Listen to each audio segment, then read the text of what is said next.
The US government has banned all foreign made consumer routers, systemd's new age verification feature, and the Meta and Google social media addiction lawsuit. All this and more coming up on This Week in Privacy number 46, so stay tuned.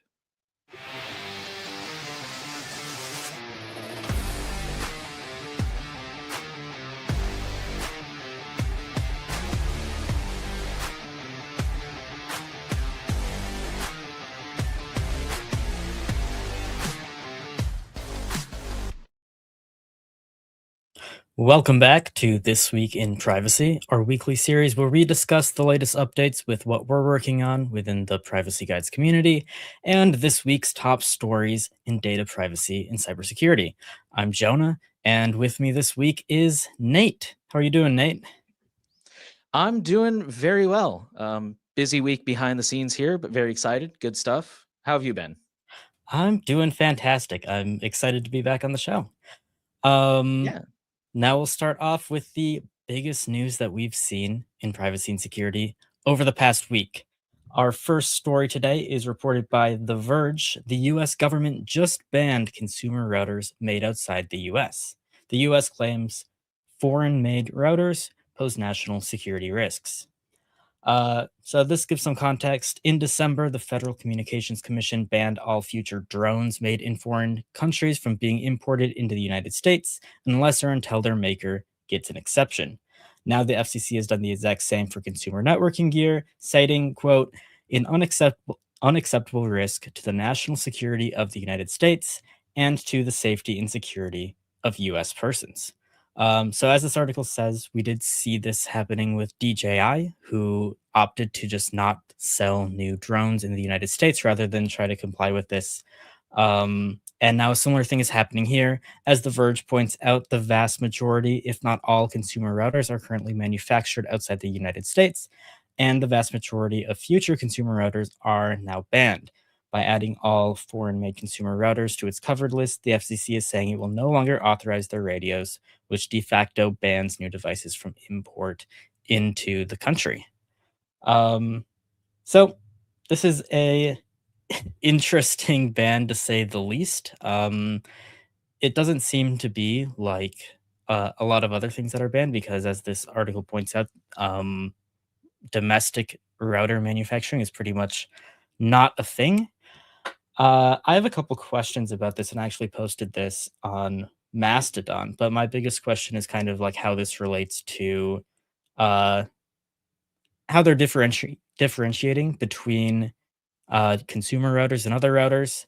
I've seen the FCC their definition of residential routers, which basically uh, says that it's all routers that are intended to be used in a residential setting and can be installed by the end user, which seems to me like it would not affect something like the router that your ISP provides. So I think that this ban could certainly mean that we're all going to be stuck with these probably far more insecure trash routers that Verizon or Comcast or whoever provides you rather than you being able to replace it with your own. Um, But yeah, it's crazy stuff. Did you see anything in this article that you wanted to point out, Nate? Oh, yes. A couple of things. Well, specifically, I wanted to point out that according to the article, well, according to the FCC as well, this is about national security, right? Mhm. And they specifically mentioned the Volt Typhoon, the Salt Typhoon, and the Flax Typhoon, which that one I'm not familiar with. But they cited those cyber attacks where which targeted critical American communications, energy, transportation, and water infrastructure. But the thing they don't mention that I thought was interesting is that uh, Salt Typhoon happened because of a law enforcement backdoor in our telecommunications infrastructure. And I think the article pointed out here that Volt Typhoon happened because American made routers, they specifically, Cisco and Netgear mostly, Yep. were just not kept up to date. So it's like the flimsiest, I'm trying to think of an example. I guess it's like that classic joke that, oh, I don't drink water. Do you know how many people that kills every single year? And it's like, that's not really related, but okay, sure, go off, I guess. Um, so one thing I thought I read here that maybe you know more about is this a ban on the routers or is this a ban? I think the article said something about it being on like the radio chips, which kind of makes it even worse because I know there's a few in my non-expert opinion, there's a few decent American manufacturers like Netgear, for example.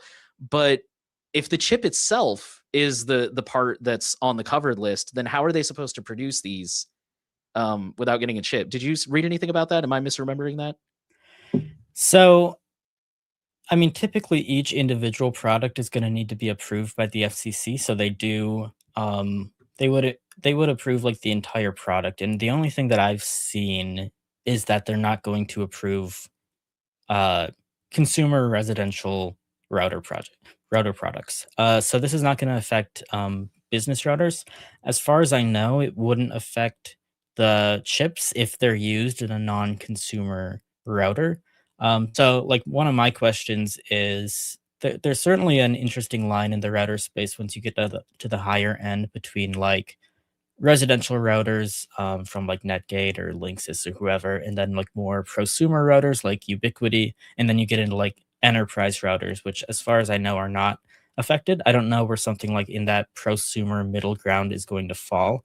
But usually, like even on the enterprise side of things, if you're looking at the actual chips involved, uh, they're similar, if not the same, to what's in a lot of routers, just because there aren't like a ton of options for chips. So as far as I know, um, individual components shouldn't be impacted, which makes this all the more interesting because I don't know what they're exactly trying to defend against here. I would imagine the bigger issue that they would say that they have is more to do with like the router firmware and how it's deployed. But as you pointed out and as the article said, like the most recent big attacks on routers have been against major American ones and uh, enterprise ones that are typically more powerful enterprise firewalls. So something from the likes of Cisco or FortiGate or whoever are the most recent major attacks lately. Whereas consumer grade routers, um, certainly have security issues, like, don't get me wrong, but I don't think they, warrant, um, something a total ban like this. Kinda similar to the drone thing. Uh, what their goals aren't exactly clear to me, but, it seems like they really want these manufacturers to just cut some kinda deal to get approved, um, rather than just being approved because they made a product that people need. So, yeah, it kinda like all of the tariff stuff lately and the other trade bans that have been going on in the US. I think it's going to be a big challenge for American consumers right now. Manufacturing capacity for these routers certainly cannot shift to the US in at a moment's notice. I mean, it would take years for this to even be a possibility. Um, so in the meantime, it seems not great, and I guess we'll see how these router companies respond. I haven't actually looked this week to see if any of them have made a statement. I would be interested to know how many are going to take DJI's approach to just exit the US market versus how many people are going to try to comply with this. But pretty much the entire router industry is going to be impacted by this. So it's crazy stuff. Yeah, I nothing has come across my feed. I haven't specifically gone looking in terms of if anybody's made a statement. Um, Another thought that occurs to me, I'm assuming.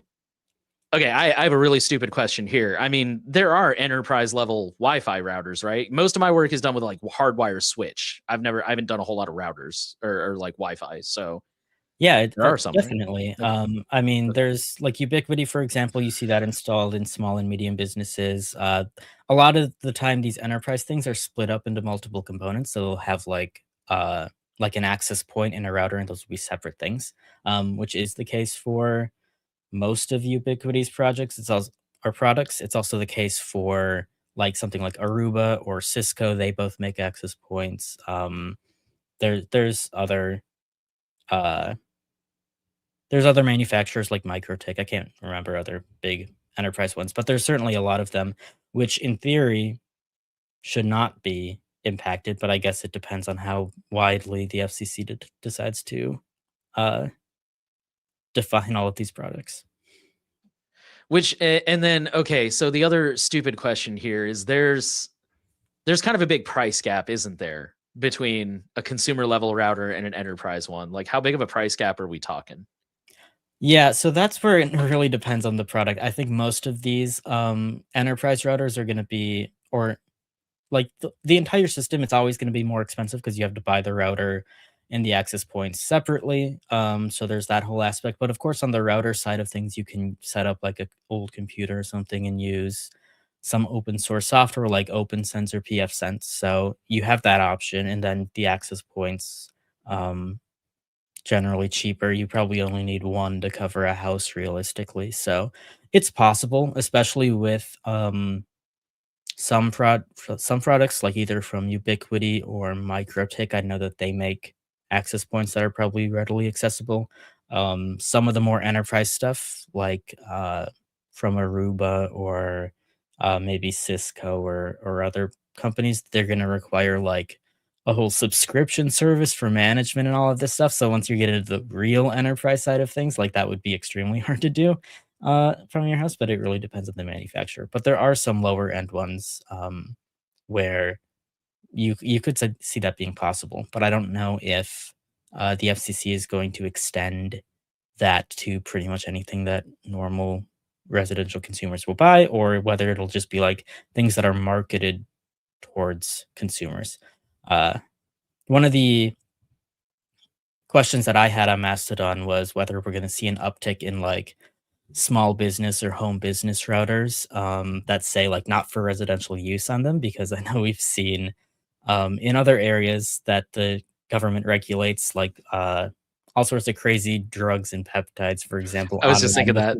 research drugs that are not approved by the FDA. They're not for human consumption, but of course they get sold um, to random people anyways, and you can find plenty of threads on Reddit and other sites that indicate they might not be following all of the labels on these products. So I don't know if that'll Yeah. be the case here, but I would be interested to see if that's the case. Yeah, I don't want to get too political, but that is a thought with what you were saying about I think regardless of whether you're pro the current administration or not, this whole idea of like bringing manufacturing back to the US, again, whether you think that's a good idea or not, it can't happen overnight. And so this Mhm. like out of the blue, like, okay, all these routers are banned. It's like, dude, it's going to take us 5 years at best, probably even more than that. That's probably like delusionally optimistic to get the manufacturing done back over here, and then to get the supply chain in place and the infrastructure. It's like it's not. Yeah, it's crazy. So I'm hoping, and again, not to be too political, but we have seen. I feel like we've seen the current administration do things like this, where like they'll ban something or they'll institute tariffs, and then they'll kind of start to like make exceptions and okay, except for this guy, and but here's a workaround. And I think it's because once they do it, they realize like, oh, wait a minute, that can't happen that fast. So I'm hoping we'll see something similar here, to be honest. Yeah, I we'll don't see any see. other way around it. I think they're going to have to, personally. The worst case scenario, I think, for this whole thing from a privacy perspective is that the available options that will be left on the market, I think it's going to be much easier to track because the specific definition of like residential consumer routers that they're using here do say it's routers that are intended to be installed by the end user. So presumably something that your ISP installed would not be affected. So like I said before, I think a lot of ISPs will be installing their own routers, and those are pretty well known to track a ton of information. It's one of the main reasons, aside from like the poor performance and other there's a lot of reasons that people will replace their ISP provided router, but tracking and privacy concerns are certainly one of them. And this could also, I think, get more people to switch to like cellular connections or use their cell phones more because you don't need a router at all. But of course, the whole cell network system is more problematic for surveillance and privacy as well compared to like these hardline internet connections. So yeah, I think we'll have to see how this resolves, but there's a lot of potential privacy concerns here.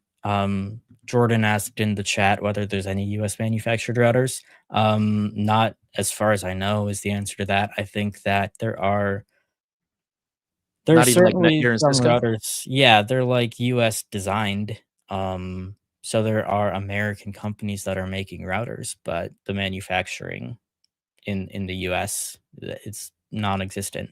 And even like companies in end products that are making wireless chips on the other side.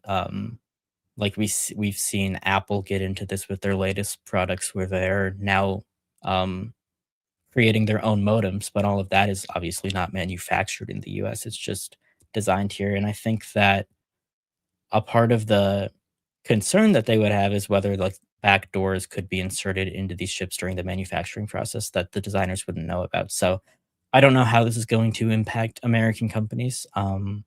But yeah, it'll be interesting to see. Possibly stupid question. Are manufacturing and assembly the same thing in this context? Um, Because my thought process is in Texas, I think it's so funny. I see a lot of Toyota trucks driving around with a sticker. It has like the Texas flag on it and it says built here, lives here because Toyota has an assembly plant in Houston. And every time I see that, I'm like, yeah, but Toyota, like this is not an American company, but they assemble the trucks here in Texas. So good enough, right? And that's kind of my thought is like, would that be a loophole? Maybe like, okay, just take all the components, ship them over here, and we'll spin up a factory in Houston or wherever, Indiana, and just assemble them here. And now it's not manufactured. I wonder. I don't know. That just kind of popped into my head while you were answering Jordan's question. yeah, that is a great question. I don't know how they would apply this to like individual router components. Um, that's a great question. It's hard to say like what loopholes will be available. I was just I curious if you haven't knew seen any anything about information that. Like, about no, that. those are okay. Yeah. I know, like, for example, I know this ban does extend to routers that are designed in the US. So, like, right now, those American companies are impacted. But whether they can do like this, I've definitely seen that before to like get the made in the USA stickers on different products. It's definitely a thing that happens. And I don't know if that'll be enough of a loophole to get these routers in or not. But I guess we'll see what companies come up with. Yeah, that's what I was about to say. I guess we'll find out. Yeah. I think yeah, the biggest thing with this story is just if there are security concerns, like we could certainly look at all of the security concerns and issues that we've seen with routers. We've definitely reported on some or talked about them on this show before, various routers being attacked with malware or updates that you should install. But this kind of like blaming that on it being because they're foreign routers doesn't make a lot of sense to me. This is definitely a case of like because all routers are foreign, um, it's sort of a correlation situation, not a causation, right? It like that's not the reason. It just happens to be all routers that have security issues are foreign because all routers are foreign, right? Yeah, and it something else that popped into my head that I forgot until just now, that not to put on too much of a tinfoil hat, but it's weird to me that they're like, oh, this is a national security risk, so we have to ban consumer routers. But wouldn't we want to keep, and China has a proven history of stealing US intellectual property. Like that's known. That's a proven thing. So like why wouldn't we ban the business routers instead? It's very Yeah. confusing. It's not lining up with Absolutely. I I don't mean, know. the business routers definitely have a more sensitive position in the networks. So there should be more concern there. I do think I'll play devil's advocate and share why I think banning like consumer routers or taking them more seriously makes sense because I have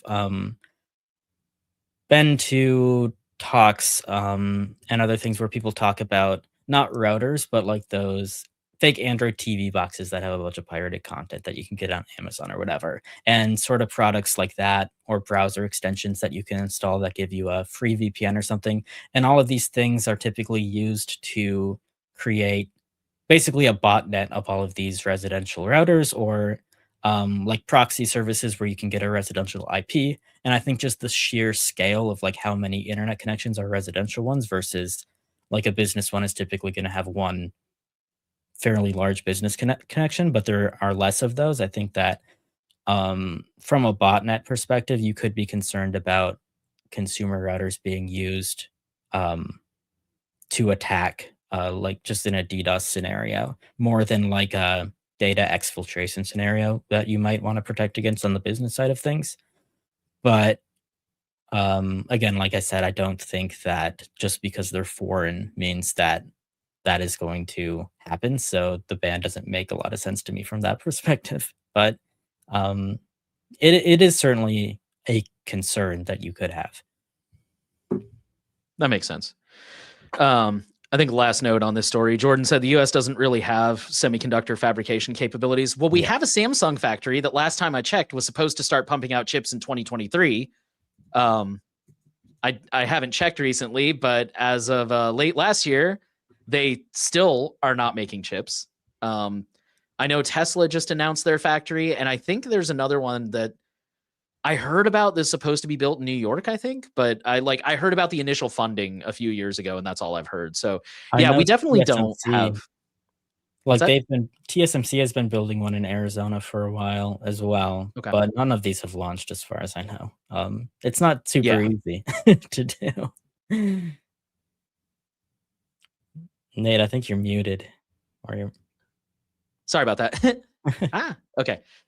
Yeah, just to drive home the point, the one in Texas is supposed to take 20 years to build. And that's if it's on schedule. That's not including that it is now running behind and it will probably just compound and, will fully habitate Mars by the time that thing's done. But you know what I mean? It's like, yeah, they what we were saying earlier, you can't just spin this stuff up overnight. It doesn't matter your political leanings and whether you think manufacturing should be here or not. Like, we can't do this overnight. It's just not no. possible. So. And it's not even a matter of like getting the equipment to do it. You can't just build a building and fill this up with semiconductor equipment to start making these chips, right? There's like in Taiwan right now, there's just such a massive like centralization of knowledge of how to make these chips and how to use all of these machines and how to design this stuff, that you can't just replicate this. Like we see Intel, for example, has some of the most advanced manufacturing equipment in the world as well, just like TSMC, but they've had a lot of struggles. I don't know what Intel is up to these days, but I know for a while they had a lot of struggles with like improving their processes even more, just because it's extremely challenging to do. So I was going to say something about AI, but then I realized I was thinking of NVIDIA. Yeah, I have no idea what Intel's up to these days. But okay. Before we jump into the next story, I do want to highlight earlier today, we had a new member join. And if you're watching, I apologize. I'm not even going to try to pronounce that name because it's in a foreign language. It looks maybe, I want to guess Korean. I think so, yeah. But I'm not super familiar. It's something from that part of the world. But thank you so much for becoming a member. So now on YouTube, you will have early access to videos, and we will talk about membership a little bit more later in the show. But first, we're going to talk about everyone's favorite topic, age verification. System D is not controversial enough, so they decided to go all in and build in an age verification feature. So for those who don't know, System D is a Linux. I'm going to let Jonah explain what it is better a little bit later because I truly don't know how to explain it. I know it's deep in the system. I'll put it that way. And it's used by a lot of major Linux distros. I know Ubuntu uses it, and therefore all the Ubuntu derivatives like Mint, Pop, oh man, there's another one I'm forgetting off the top of my head, but another really popular Debian, I think, uses it. I think that was the one I was thinking of. Technically, Ubuntu is based on Debian, but either way. So System D is this like really high privilege, low in the system kind of thing. And they have added a field to the JSON user records that is simply birth date. And it is what it says on the tin. Now, when you make a new user, you can choose to enter their birthday. So the good news is this is totally optional. This is not a mandatory field. If you've ever made a user in Linux, in most Linux distros, you'll get all kinds of options like real name, email address, location, and if you're like me, you don't really need that kind of stuff, so you can kind of skip through it all. But so this is the same thing. This is just an extra field that is 4-digit year, 2-digit month, 2-digit day, and you can skip it or enter it in if you want to. And they've specifically said this is not a policy engine. This is not an API. We just define the field so that it's standardized if people want to store the date, but it's entirely optional. Yeah, I mean, I feel like those are kind of all the facts of the case. Jonah, what do you think about this? I think it's cool that it's optional, but I also kind of see the argument that they shouldn't have added it in the first place. What are your thoughts on that? System D is a very interesting project. So I'll go back to your original question first before I get into that. System D, like at its core, is an init system in Linux, which is basically uh, the process that starts all of the other software on your computer. So if you think about like booting up your computer, it gets like ever more complex as you go. So typically on Linux, you would have like Grub, the bootloader, which is extremely lightweight, and all that does is you boot up, it goes into that, and then it starts the Linux kernel, which is much more complex than Grub, but you need something to start it. And then the kernel starts your init system, which in this case would be system D, but it could be any process. And then the init system starts everything else, and it's responsible for knowing what software you want to start and doing it all in order so that something doesn't get started first that depends on something else and then fails because it was started too early and all of that stuff. So the init system has to always be running, and it's just kind of the parent of all of the other software that you run on your computer, if that makes sense. But system D is also a whole project with a lot more ambitions than just being an init system. And they make a lot of different software that basically tries to replace a lot of basic operating system components with system D developed ones. So beyond the init system, we see software like system D resolve D, which replaces like the DNS resolver on your system. Um, and other stuff like that that isn't necessarily related to just service management and starting processes. So they really want to be like the core um software for all of your system, which is why I think they are a pretty divisive project in the Linux space. Um but yeah, I don't know what component this age verification is actually being installed in. I didn't see this, but maybe I should. Maybe it probably says in this article. Um, I don't know if it's specified. It just said the JSON user records when you make a new user. XDG desktop project portal is adding age verification portal that needs a date source for the user's age in the user DB. Does that help any?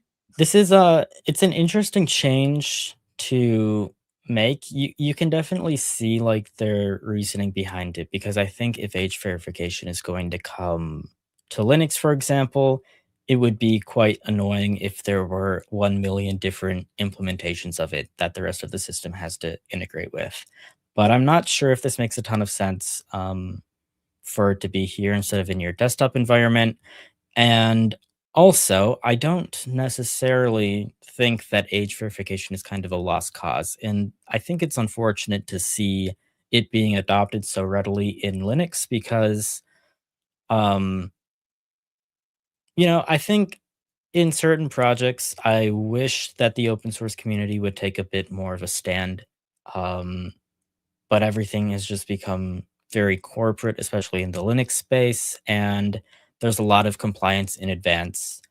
So it's very tricky to kind of keep with solid ethics. And this has been an issue for a very long time. I could go back to um, one of personally the most annoying things that I can think of in this space, which is back in 2014, I want to say, Firefox adding DRM as like a first party thing in their browser rather than like relegating that to a third party extension, because that was kind of the end of Firefox having any sort of say in the web browser space and how all of these web standards are made. I think once they gave into that, that was the slippery slope that made them lose a lot of ground in the standards committee to Chromium because they basically showed, hey, we will implement anything that Google asked for. And I think that this is a case certainly of the main developers behind Linux saying, hey, we are going to implement whatever the corporate side of Linux asks for, regardless of what the rest of the community wants, which is unfortunate. So yeah, I'm not a fan of this change. There's a lot of arguments for and against this. I I don't know like what the point of this is really, because if you can just set your age to whatever you want yourself, I don't know why this would be trusted by other software. Um, but I guess we'll see how this is used, which is the main thing it'll come down to. I think it is like, even if there isn't a huge issue with how this specific thing is implemented right now, we are just kind of laying the foundation for more anti-user systems and more problematic systems to be implemented on Linux in the future, which is not a path that I think we should be going down. So that's my main concern with this whole story, pretty much. Yeah, I agree with you. I think I mean, we always talk about how like companies and services have to follow laws, right? And somebody I spoke to recently in an interview you guys will be seeing pretty soon mentioned that. It's like this whole idea of like cyberspace as this nebulous, like doesn't matter. It's like, no, the person writing the code, your feet are touching the ground somewhere, and therefore there is jurisdiction, or your server is located in a physical space somewhere. And so I understand like they have to follow the law, but I do agree that it was really disappointing to see them just roll over with no fight, no nothing. And I think to kind of go back to, you answered it a little bit here, but this person asked us, Leonard asked, or Leonardo asked, do you think age verification is a lost battle? I wouldn't say lost. I mean, there's definitely that part of me that's like, if I thought it was a lost cause, I wouldn't be here, right? Like I would just go get another job and give up privacy.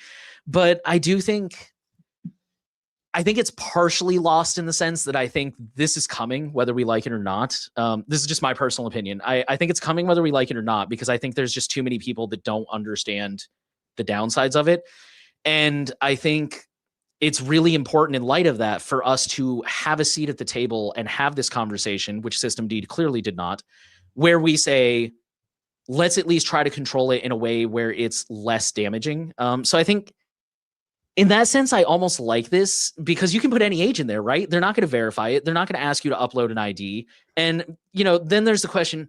I almost worry if everybody starts doing that, like, okay, fine, here's an age field, go ahead and lie, we don't care. Then the government's just going to be like, fine, now you have to verify IDs. And it's like, crap, now it's worse. Yeah, But I don't that's know. exactly my point about it being like a slippery slope, because I don't Yeah. like, if it can always be set arbitrarily forever, like I don't understand what the point of this would be in the first place, right? To me, the intent of this feature is clearly to eventually have some sort of much more verifiable way to set this field that won't be as user controlled. And I think that that is dangerous to have, because if they weren't planning on doing that, then they could just do what sites always do, which is like ask people to enter their birth date or like confirm that they're over a certain age or whatever, without this being built into the system. I think that that works fine until you want a much more verified way to confirm people's ages, which, as we talked about on the show a lot,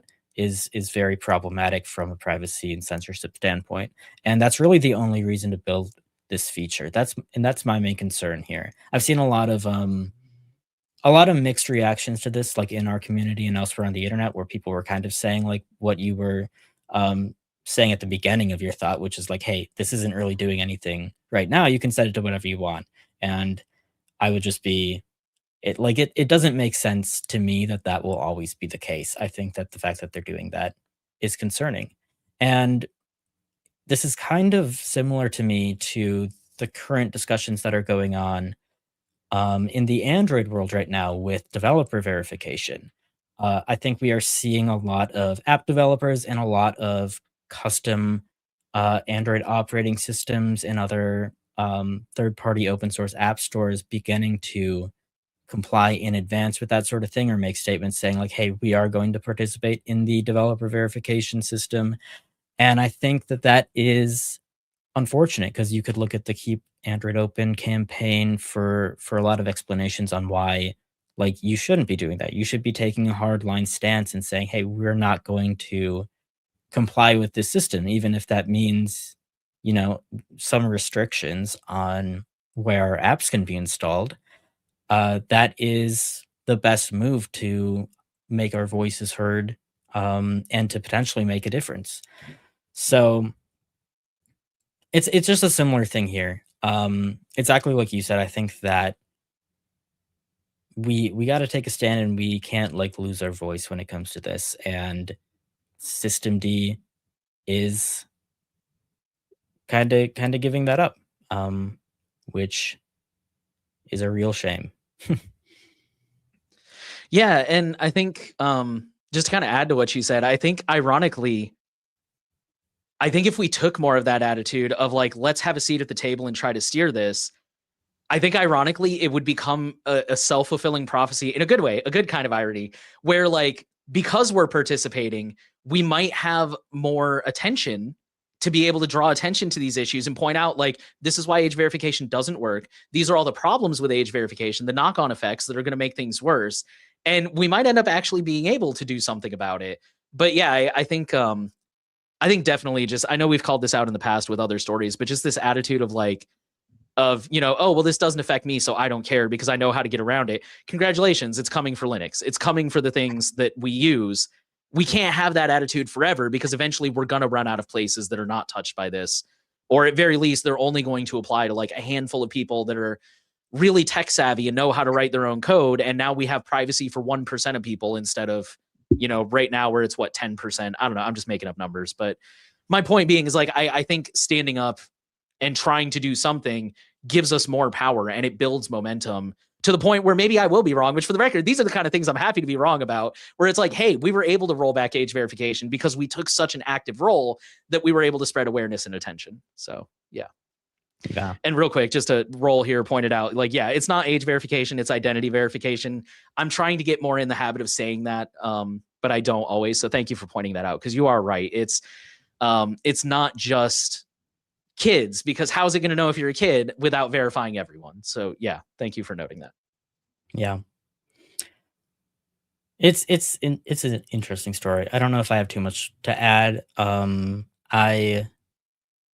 I can certainly imagine some reasons that something like this could be useful in the grand scheme of things, regardless of age verification plans right now. But certainly the timing of this with all of the age verification stuff going on this year is extremely suspicious. So that doesn't give me high hopes for how this feature will be used. For sure. I think we can move on from this story. Before we dive into the Meta and Google social media addiction ruling, I want to give some quick updates about what we've been working on at Privacy Guides this week. On the website side of things, the big stuff has been a lot of news articles. So there are a ton of stories that we aren't able to discuss here on the show, but Freya and others have been writing them in our news brief section, which you can visit at privacyguides.org/news. So some of the articles include the CADNet botnet hijacking ASUS routers. Good example of the kind of botnet issues I was talking about earlier in the router space. FBI seeking info from gamers who installed malwares from Steam. Big Tech creating an accord against online scams and fraud. A severe Meta cybersecurity incident caused by an AI agent. Graphene OS saying that they won't implement age verification, which is fantastic. Exactly what we do want to see, unlike System D here. A French aircraft carrier being located in real time via a fitness app, which we've definitely seen in the military before. Android 17 getting a post-quantum cryptography upgrade, and Vizio TVs now requiring a Walmart account. Crazy stuff. really annoying, the smart TV industry. So if any of you think any of those topics are interesting or want to learn more about them, we have those articles again at privacyguides.org/news. All of those articles are also automatically published to our forum when we publish them. And there are some discussions that go on there, or you can ask questions and follow up, and we can talk about it there. I think that's kind of the main stuff. I know that there have been more discussions in our forum and on the community side of things, but we're going to get into some of the biggest ones later on in the show. So I will leave that there. But I know Nate has some stuff to share about our YouTube channel and some videos we published lately. So I will pass it over to you, Nate. Yeah. So just a really quick one here. Was it last week? It's been a week already.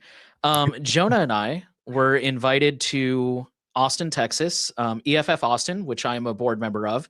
We threw an unofficial South by Southwest party that we called EFF Austin Interactive I because will just South by say, South. technically What's up? 2 weeks ago, interactive 2 weeks ago. we did Okay. that You're live right. show, if people remember. That's Yes. cool. Sorry, my sense of time is all checked up. It's I been a know, busy couple yeah. weeks ever since I got back. It's crazy. But yeah, South by Southwest Interactive has been retired, so therefore we decided to be sneaky and use the name. And Jonah and I got to film some of the talks, and we thought they were really insightful. So we've been publishing them on our channel. We have Hugh Forrest, who was actually one of the co-founders of South by Southwest Interactive, who gave I thought a really good talk about South by Southwest 2007 and how it ruined the world. Good talk, so check that out. Dr. Sharon Strover, who is a professor at UT Austin, talked about public opinions of surveillance technology, which is, I thought, was very hopeful. You might be surprised, so check that out. And then John Lebkowski, who is also an EFF Austin board member and a very early pioneer of the internet. He's been around since the early days, and I swear to God, I feel like he has a story about like if you name somebody in the digital space, like Phil Zimmerman or, pretty much anybody, I feel like he knows them. Cory Doctorow, like he knows them. He's met them. He's got a story. But anyways, he gave a very short talk that I would loosely describe as like the state of the internet and a call to action. I think it's less than 5 minutes. That was definitely the shortest one. So if any of those sound interesting, head over to our YouTube channel, or it is also over on PeerTube, and check those out because they were really good. So. Yeah, I will just say I might be a little biased, but I did love Dr. Sharon Strover's talk a lot, just mainly because, well, a lot of reasons actually, but she included a segment about Minneapolis and what's going on here that I thought was interesting as well. So totally check that out, because all of these mass surveillance systems in cities right now, we've talked so much about Flock in other systems here on this show, and it's a really good take on all of that. Yeah, for sure. And not to beat it with a, beat a dead horse, but it's I would say it's as fact-based as you can get. I mean, it is a lot of like surveys and self-reporting, but it's not just like, oh, we read some news articles or we looked at like Twitter. It's like they went out and tried to get the best numbers they possibly could. So it's really good stuff. But all of this stuff, the articles, the videos, the upcoming videos that I've been teasing at, all of this is made possible by our supporters. So if you are not a supporter and you would like to be, you can sign up for a membership or donate at privacyguides.org. We also have a merch shop, shop.privacyguides.org. And I think we've added some new designs ever since we launched our activism section. So be sure to check that out if you're interested. Privacy Guides is a nonprofit that researches and shares privacy-related information and facilitates a community on our forum and matrix where people can ask questions and get advice about staying private online and preserving their digital rights. And we'll talk a little bit more about that later. But for now, we're going to talk about Hong Kong and a new law regarding device passwords. And I'm going to turn that one over to Jonah. All right. This was reported by the BBC. Hong Kong police can now demand phone passwords under a new national security rules. This article starts out, Hong Kong police can now demand phone or computer passwords from those who are suspected of breaching the wide-ranging national security law. Those who refuse could face up to a year in jail and a fine of up to 100,000 Hong Kong dollars, which is about 12,000 US dollars. And individuals who provide false or misleading information could face up to 3 years in jail. It comes as part of new amendments to a bylaw under the national security law that the government gazetted on Monday. The NSL was introduced in Hong Kong in 2020 in wake of massive pro-democracy protests the year before. Authorities say the laws, which target acts like terrorism and secession, are necessary for stability, but critics say they are tools to quash consent. Um, of course, this is an issue that we have talked about in other countries. Certainly, in the UK, for example, this is a problem right now that we know of. It's also kind of a gray area in US law where you technically don't have to provide this information, but what they can do with you in the meantime is kind of up in the air and not decided. We've seen stories certainly of people being held in temporary jails for years or more because they didn't decide to comply with sharing their passwords with police, or they simply forgot their passwords and weren't able to, which is always a possibility. Um, and in a lot of cases, it is exactly used to quash dissent or target people who otherwise haven't committed crimes. Uh, this is a big part of the issues that we see with encryption in general and end-to-end encryption, where governments really want to make any form of encryption or end-to-end encryption illegal, simply the act of using it, because it certainly makes it much easier to investigate crimes if you don't actually have to do any investigation of the crime or any of the data involved. If you can just say, hey, the fact that this encrypted data exists is a crime enough that can be used to target a lot of people who have otherwise done nothing wrong. And it wouldn't surprise me to see the same thing happen here. Um, there's a couple stories mentioned in this BBC article, if you want to check it out later, about some examples of activists and other big names in the area being sentenced to jail or uh, being targeted by laws that expand on this kind of NSL, national security law.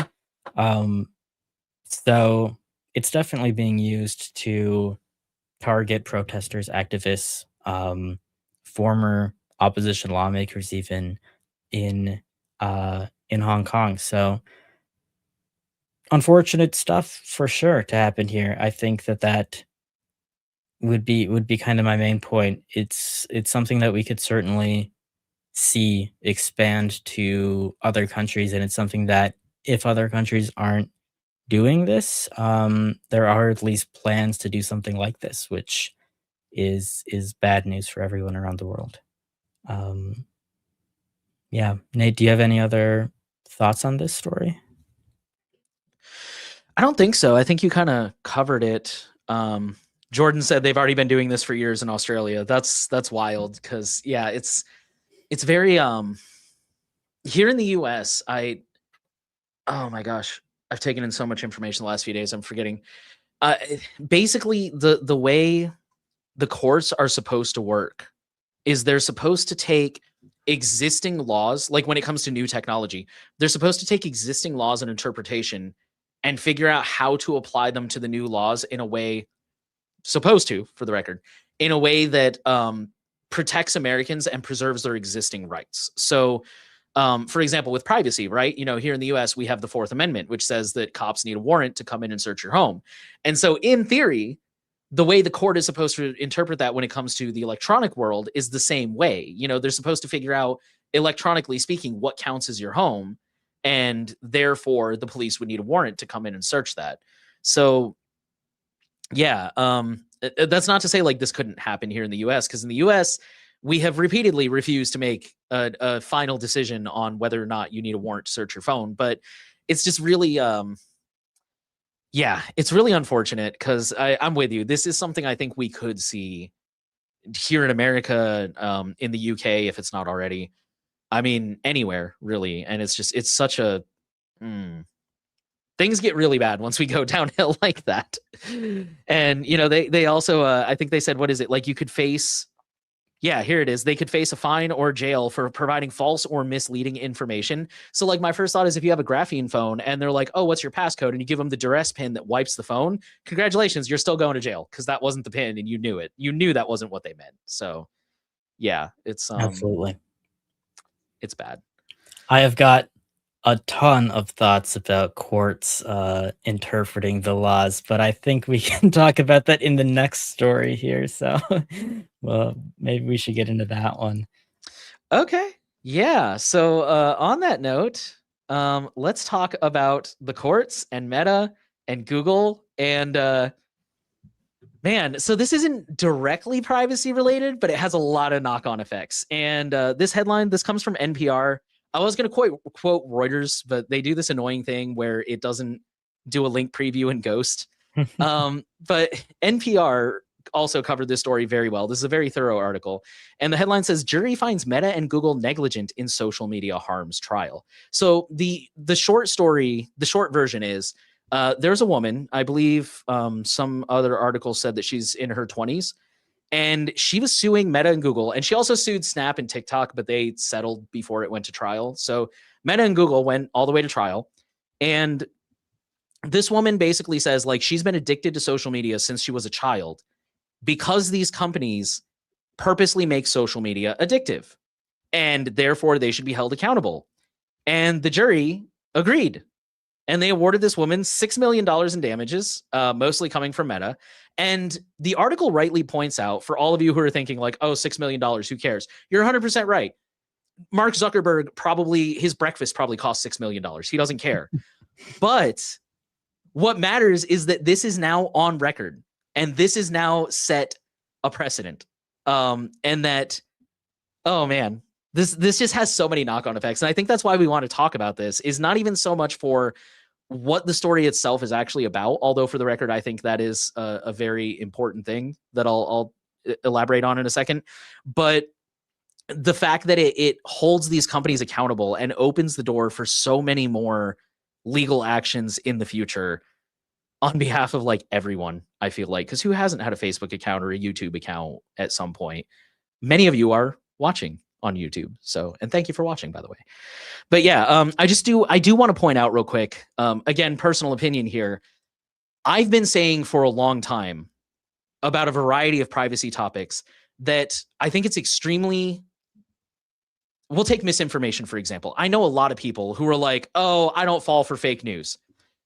That is extremely arrogant. And I'm including myself in this. I have definitely read stories that somebody else is like, hey, here's an opposing viewpoint and all the things they left out. And I'm like, oh, I probably called that one wrong. Because when there are companies whose whole job, 40 hours a week, is to sit there and pump out fake news, they're going to get you at some point or another, because that's just how it works. Like, think about your job and how good you are at your job because you do it all the time. And now imagine some random person coming in off the street and being like, I could do that. You know, whatever your job is, it doesn't matter. It's like, no, dude, there's certain skills and flows and processes that I've learned over the years. And it's the same thing with these. I think we really underestimate how addictive social media is. And I'm not trying to let people off the hook. Like, agency comes with pros and cons. If you're in charge of your own actions, you're also responsible for the consequences. But at the same time, like, we have to acknowledge these things are made to be addictive by experts who are paid 40 hours a week to make this thing as addictive as possible, to keep you there 1 second longer. And I feel like when we discredit that, it's like we're forgetting that, you know, it would be like saying, oh, cigarettes aren't that addictive. Bro, they bake nicotine into it. Yes, it is. And it's the same thing here with this kind of stuff, is like, this stuff is made to be addictive. And I think we're just really, yeah, I know I'm kind of going in circles now, but I think we're just really being, it's just really not good to ignore that, is what I'm trying to say. So yeah, I think that's kind of all I've got for now on that one. I know you said you have a ton of thoughts on this. So what was your takeaway from this? So I've seen a ton of mixed responses to this case on the internet, and I have a lot of mixed feelings on this myself, because I, even on this show, have said that all of the social media stuff, and especially the stuff that Meta is doing, which we've, I think it's even mentioned in this article in a separate case from the $6 million one, but it's been found in discovery that, like, they have internal discussions about, like, specifically targeting kids who are 13 or even younger and making it as addictive as possible. And this is, in my opinion, a public health concern for exactly the same reasons that like marketing uh cigarettes to children was a massive health concern.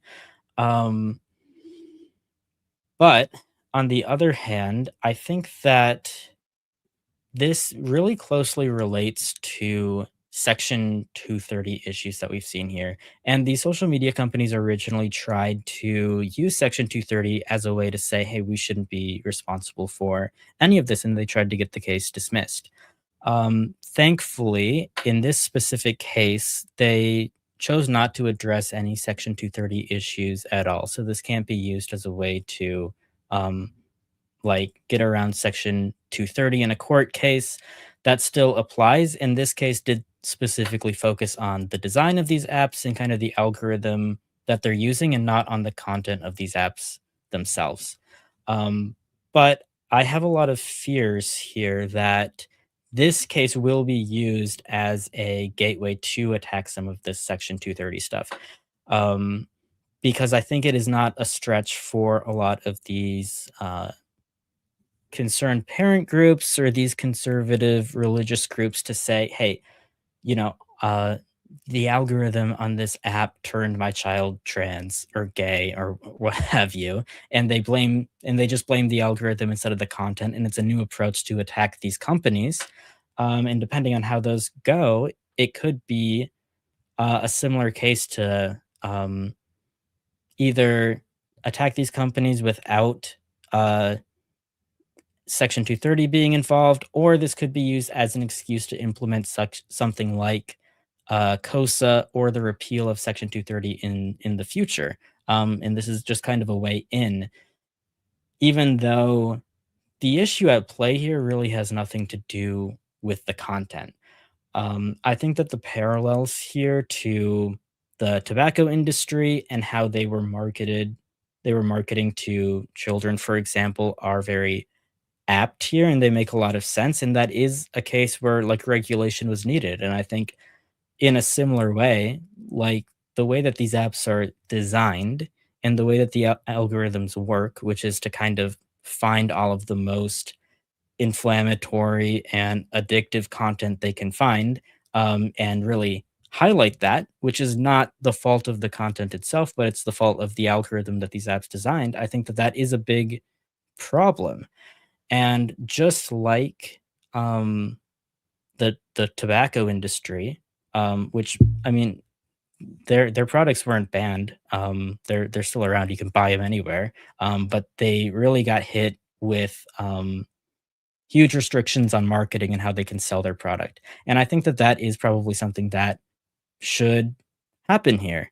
Um, and just like that, I think, the fact that, like, cigarettes weren't banned, for example, that's kinda similar to how all of the content on these apps shouldn't be banned or restricted. We can't be going after the content itself.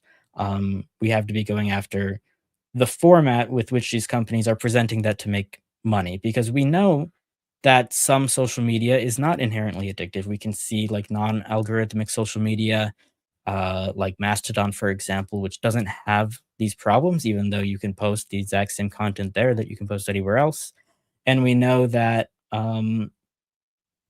Facebook and other social media platforms like Twitter, they didn't used to be so bad until Twitter really started making very algorithmic timelines instead of just showing, posts in chronological order from people that you follow. Or, I mean, I remember the days before Facebook had the news feed, for example, and they made that switch to kind of tell people that like, hey, we're going to be showing you the most relevant stuff instead of just a way to keep up with your friends or whatever. And there was some controversy there, but Facebook was really adamant that, hey, this is a very good thing. Whereas in reality, we know that while they were designing this, they were intentionally trying to make their platform more addictive and more, um, I don't know, reactionary. I don't know the right word, but it was a way to get people to stick around on Facebook for longer and to uh,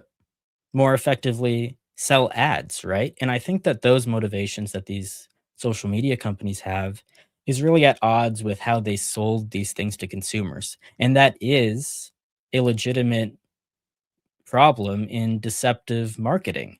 There is really no place, I think, in our society and from these companies to be um, deceptive, like at like just completely deceptive to how they sell their products to consumers. And so, like some restrictions here do make sense, but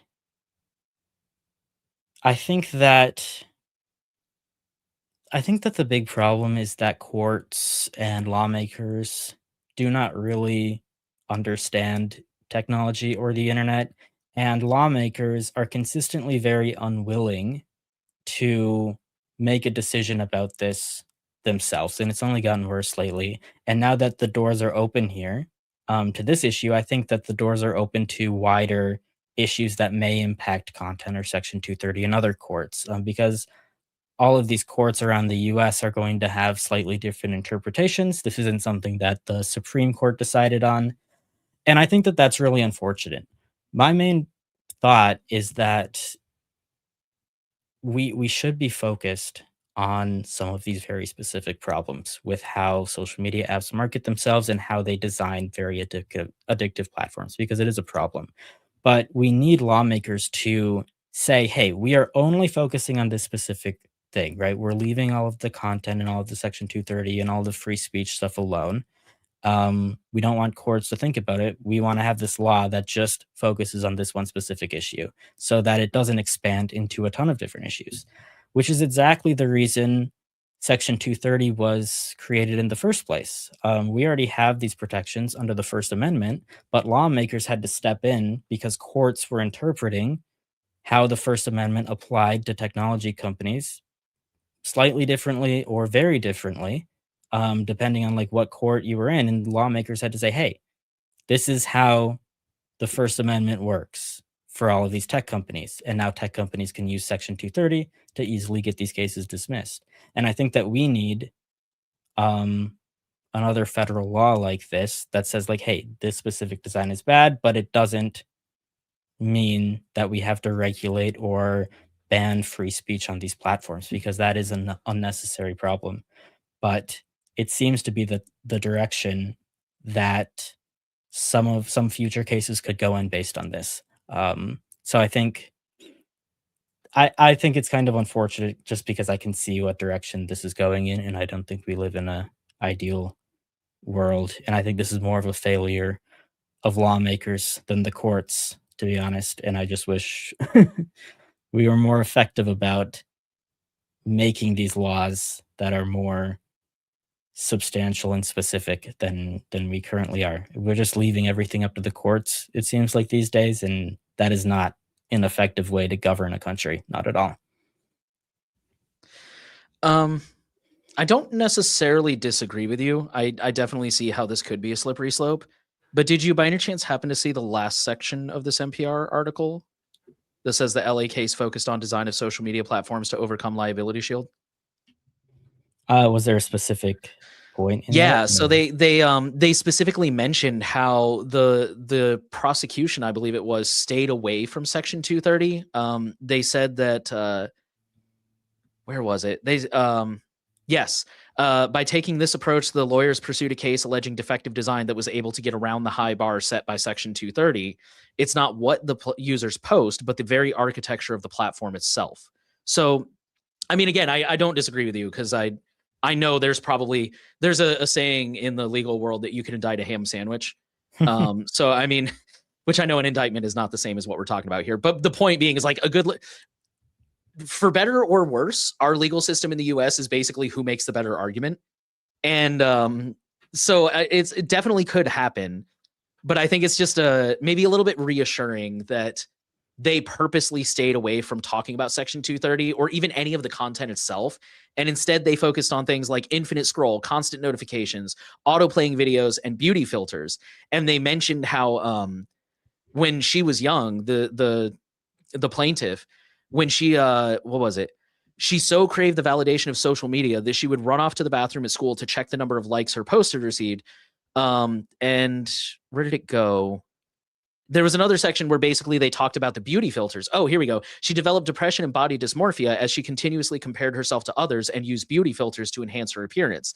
And like that's a thing that I think applies to everybody. Not even if not the beauty filters or the physical thing, the how many I will admit I fall prey to this where somebody's like, oh, I'm going on vacation. We're going here. We're spending the weekend here. We're going to like my sister has been to Europe more times than I can count because we have different dads. I don't want to talk too much about privacy. We have different dads, and her dad has a lot more money. And I don't know if she ever used that for the record. Maybe she's just really damn good with money. But either way, like she's traveled quite a lot, and I really haven't. And I won't lie that I'm like jealous of that. But also, like being her brother, I have the insight into like I know how hard she's worked. I know that she's good with money. It's not necessarily just that her dad wrote her a check, like, yeah, go to Germany or whatever. Like she probably earned all that money herself. It's not like she was there every other week.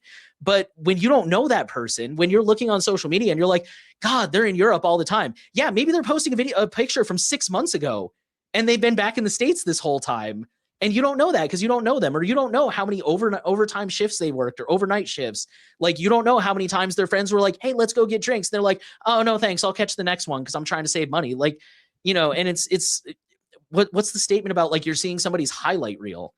And anyway, I mean, I guess that's more about content. But my point being, like, we can all relate to the fact that social media gives us this warped interpretation of what's going on in other people's lives that if you don't know them personally and you can't ask them like, man, how are you affording all these trips? They're like, oh, my dad's really good with credit card points or something.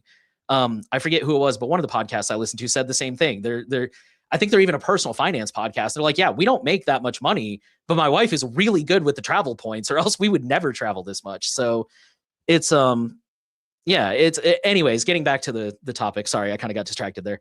It's I think it is heartening that they purposely avoided the content and the, people are posting this and it's the beauty filters, it's the infinite scroll, it's the architecture of the platform itself, which I think is absolutely a huge part of the problem personally, but maybe not the whole problem, but definitely a big part of it. So yeah, not to say that it couldn't happen because I could totally see a world where this does open some doors, but hopefully that will at least make it a little bit harder since that's not the direct argument they took.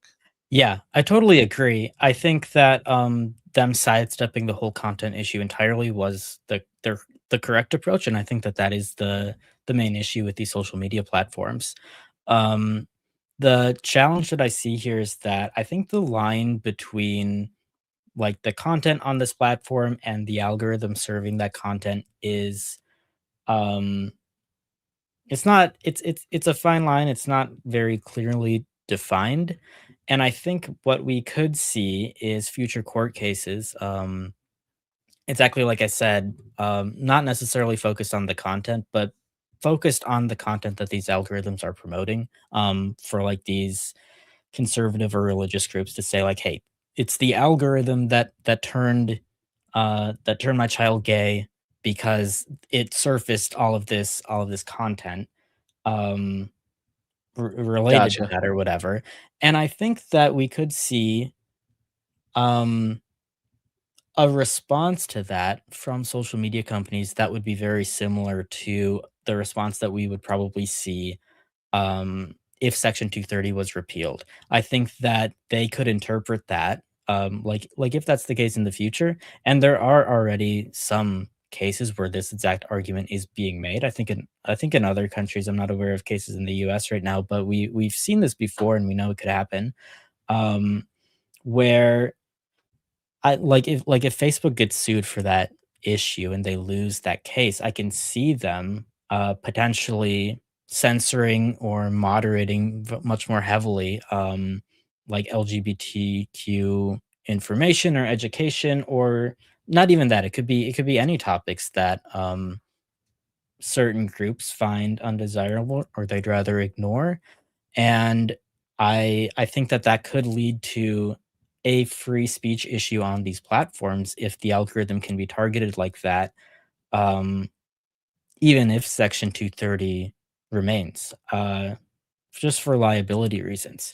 So this is the main reason that I would love to see a law that really restricts app design, and a lot of that stuff, because I think that that, or like the beauty features that filters that you mentioned, for example, or some other aspects of these apps do need to be reined back in. And I think um, just how heavily these apps are marketed to kids in the first place, I think that needs to be reined in as well. Um, but it would be nice to have a law that delineates that from even from the algorithm, which is problematic, but um, I would be worried about it being impacted in future cases because I do think even if it doesn't like mandate censorship or moderation, I think that censorship and moderation could be a likely outcome um, if these platforms become liable for the content that they display with those algorithms, basically. That makes sense. I hear you. Yeah. Yeah, I don't have an answer to that. Hopefully that does not happen. So yeah, it's something to keep an eye on. I don't know. I'm never very optimistic about the things that our government is doing, but you can always Fair. hope for the best. Um, but yeah, I've definitely seen a lot of people very concerned about this case, even if like they agree with some of the issues that are being addressed here, because there there are concerns with how this will affect future cases. Totally. I think that's kind of it if you don't have anything else to add. In a minute, we'll start taking viewer questions. So if you have questions or if you've been holding on to any questions about the stories we've talked about so far, you can leave them in the forum thread for this show, or you can leave it in the chat here. We'll try to get through all of them. For now, I think we should check in on our community forum. There's always a lot of activity on our forum every week. We can't talk about it all, but we wanted to highlight a couple of this week's most interesting discussions, in our opinion, that are happening there. Our first forum thread that I wanted to take a look at was called Remembering Device and Master Passwords. This was a question that was asked to the community. Talking about password managers and replacing all of their reused passwords with randomly generated passwords that are stored in the password manager. Um, but there are some passwords that the password manager can't remember for them because they need them like the master password to access the password manager in the first place, which is of course a problem. So they mentioned some examples: the master password, the user account password for each of their devices, the disk encryption password for each of their devices, and then if they had 5 different devices, they would have 11 6-word passphrases to remember, which is a challenge. Um, so they asked basically what strategies we have for remembering so many passwords, or what passwords should you reuse in those situations. Um, so Nate, I know you had some things to talk about and you saw Freya's answer there. Do you want to kind of cover what Freya talked about here? Yeah, because I really appreciated Freya's response. So, for example, one of the questions the original question asker said, "Is it safe to reuse the same password for disk encryption and user account?" And Freya said it's probably best to make those different, but ideally your online account would use a passkey or something like that instead of a password. Um, and they also noted that your device passwords don't leave your device. So, for example, my computer in front of me here, well, this is a Mac, so this isn't a good example, but my Windows computer, I have a Veracrypt and I have the login to my local account, which is not a Microsoft account. It's a local only account. So in theory, I can make both of those the same password, right? Because they're not going to leave the device. And they also mentioned that you can go ahead and enable biometrics. I guess I should have said this to start with. It really depends a lot on your threat model, right? Because my threat model for now is basically like getting robbed. Laptop, several phones laying around. Like, my concern is not really the government. I personally am a strong believer in a $5 wrench attack, and I do not have a high pain tolerance. So The minute they threaten me with violence, I'm going to fold like a souffle. I'm just being honest. But if somebody comes in and breaks into my house while my wife and I are out and they steal all the laptops, I want to make sure that they're not going to be able to get into that, because that's when they're going to be able to get into my password manager. And I don't keep browser history, but browser history and any apps I have saved, any like I use Thunderbird, so all my emails are downloaded locally, things like that. And that's what I really want to protect against. So in that situation, yeah, really just having one really strong password is probably sufficient, because they're not going to crack that as long as I don't write it down and stick it on the desk anywhere, right? Like one randomly generated 6-word passphrase. If I really want to be safe, I could give each device a different passphrase, so that way it's not, if they get one, at least they don't get into all of them. But at least that way, it's not what's the word I'm looking for? Like that's only 3 different device passwords instead of 6, right? Or something like that. So it really does depend on your threat model. But going back to the biometrics thing, what a lot of people have, I've seen several people notice this, where they've been in a public situation and for whatever reason they have to pull out their phone and unlock their phone, and they realize as they're typing it in, they're like, dude, there's a camera right over the cash register looking at me type my password into the phone. And they're like, man, I kind of wish I'd have just used biometrics, because at least then they wouldn't have my password, right? Or we've covered stories in the past about there's a scam that I think is still going around, where somebody will basically watch you unlock your password for whatever reason. Maybe they're flirting with you at a bar or something, and they see you type in your passcode, and then them or their accomplice will steal your phone, try to unlock it, and send a lot of money. And I know Apple and Google have rolled out some defenses against that, but that's a good example where if you unlock it with biometrics, they're going to have a harder time unlocking the phone when they steal it from you. So it's yeah, it's really about what are you trying to protect and who are you trying to protect it from. If you have a very high threat model, then yeah, you probably want a bunch of different passphrases.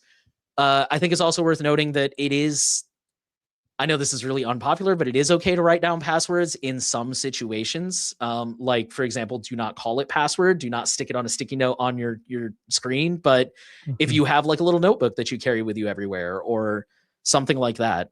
So I think my thing, I'll be honest, I basically have 2 main passwords I use, one for the encryption and one for the local account. I don't know why I do it that way. I just do, because now that I think about it, if they get past the encryption, they can just pop out the disk, right? So yeah, I don't know. But I think that's the big thing is the threat model. If your threat model is not very high, it's probably safe to reuse the local passwords that don't leave your device. Just be aware that that is a risk. If somebody gets it, they can get into all the devices, I guess. So I don't know if Jonah has a different strategy that he would approach it with. No, that makes a lot of sense. I mean, the main thought that I would have is I think for most people, the information that you store on your different devices, if you have multiple devices, is usually pretty much the same information. You're going to probably install your password manager on all of them and the same web browser that you have synced across them. And like people have a desktop and a laptop and a phone for convenience purposes rather than just separating all of their data. And so I think using the same password for um, encryption uh, and using the same password for your local account probably makes sense in those situations. You know, at the end of the day, those passwords aren't like exposed to the internet. You don't have everyone on earth trying to hack you in the same way that you have like thousands of hackers trying to attack your online accounts all of the time because they can and it's so easy to attack. Like all of this local stuff, it's not as much of a deal, and I think memorizing one password for all of that is good. You definitely do want to have a different password for your local account versus your encryption password, just because you don't want to be entering your encryption password all the time in case of like shoulder surfing attacks. So keeping that separate is nice, and I wish that's a feature that could be used on more smartphones, but I digress. Um, but other than that, yeah, there's a lot of good advice in this thread. And I think it really does depend on your setup, but usually I think that works. If you do have very different information on your devices, it might make more sense to not reuse those passwords. But I would also say, like, if you're just trying to remember these passwords, even if you do use biometrics, usually you could try disabling them for a month or a couple months because I think muscle memory is usually the way to memorize these passwords quickly. I remember, like back when I was in college, I would always have to log into different computers, like in the computer lab. We didn't have laptops or anything. We just had these desktops, and I'd have to use my account that I would normally use a password manager for, like to access my email, but the password was the same to log in locally to these computers, and I didn't want to have to like grab my phone or something to copy my password over. I just had to have a passphrase that I could memorize to log in. And it only took like a month or maybe a month and a half to eventually like have the pretty long passphrase down. I think if you just do it all the time, it's you'll probably get it. So yeah, lots of good advice, but I think typically there's only three main passwords that most people have to remember, which is for their local accounts or pins or their encryption key, and then their uh, password manager master password. I think that you should keep them all separate, but you probably don't need more than that unless you have a good reason that you know of to have more passwords than that. So yeah. Oop, there we go. Yeah, last thing I want to add, just to double what you said, is if this is something you're struggling with, definitely check out this thread, because a lot of people gave really good ideas from like different I wouldn't say different threat models, but just different perspectives. Like, don't forget, hardware tokens, and don't forget this. And if this is your threat model, then this. And it's a really, really good thread for sure. So there's a lot of different. We're kind of just giving like a rough, what would probably work for most people, but people gave really thoughtful answers about, keep this in mind, and if your threat model includes this. So really good thread for sure. And then if that's all we had on that one, there was one other thread that I thought was interesting that I wanted to talk about a little bit, because I've been my router started giving me issues right before we went to Austin, and I just got it fixed this week finally. And this forum post asks about apartment Wi-Fi privacy, and so they were specifically talking about the router issued by their ISP. They said they moved into a new apartment complex and there's fiber pre-installed from a provider. The complex states that that provider is the preferred provider and they have a partnership. And then after move-in, I was contacted by a representative to begin the internet setup process. And so they were basically wondering, like, can the apartment complex get any insight into what I'm doing on my Wi-Fi and what would be the best way to get more privacy? They mentioned, like, should I get a different provider altogether or something like that? So as a long-time apartment dweller, for most of my life, I've lived in apartments. Jonah can correct me on this one. I don't think the complex would necessarily have any insight into your traffic. But I think they probably just have a relationship with that. It seems like every apartment I go to has a preferred provider, so that doesn't really surprise me. I will But say it can definitely go both ways. There's definitely a lot of apartments, and especially probably older apartments, where they have like one provider, like a cable provider or a fiber provider that has just like pre-installed cables to all of the rooms, and so it's much easier to get that access. And so that might be what they mean when they're talking about like this is our preferred provider, and especially typically, if you have to set up an account with the ISP yourself, usually that's the case where the complex wouldn't have access to that. I have seen in a ton of new developments around here, um, apartments basically getting their own connection and then running their own uh, Ethernet and access points to all of these rooms, but they run a central router basically that keeps all the rooms separate, but it is all managed by the apartment, and usually they have like apartment wide Wi-Fi, for example. So all of their routers, it gives you sometimes they give you a like a personal connection, and sometimes it's just this one Wi-Fi connection for the whole building that's in all of the rooms. And you could certainly see that, and that would be managed by the complex. So it could go either way for sure. And it seems to be even more common that it is apartment run. So I wouldn't rule that out necessarily.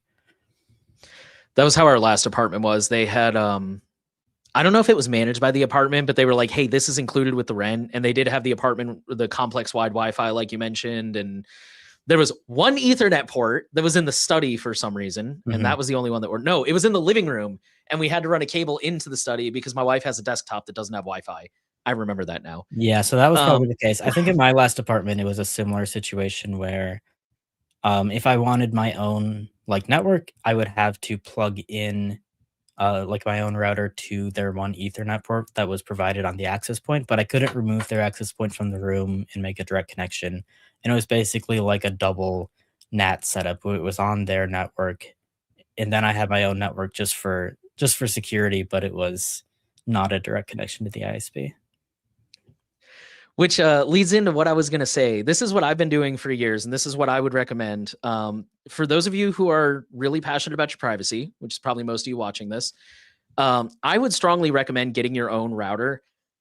Our official recommendation, I believe, at Privacy Guides is OpenWRT, correct?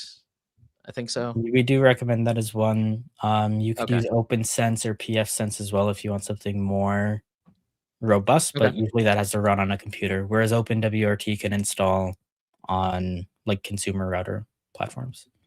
Gotcha. Okay. Yeah. I historically I originally went with DDWRT.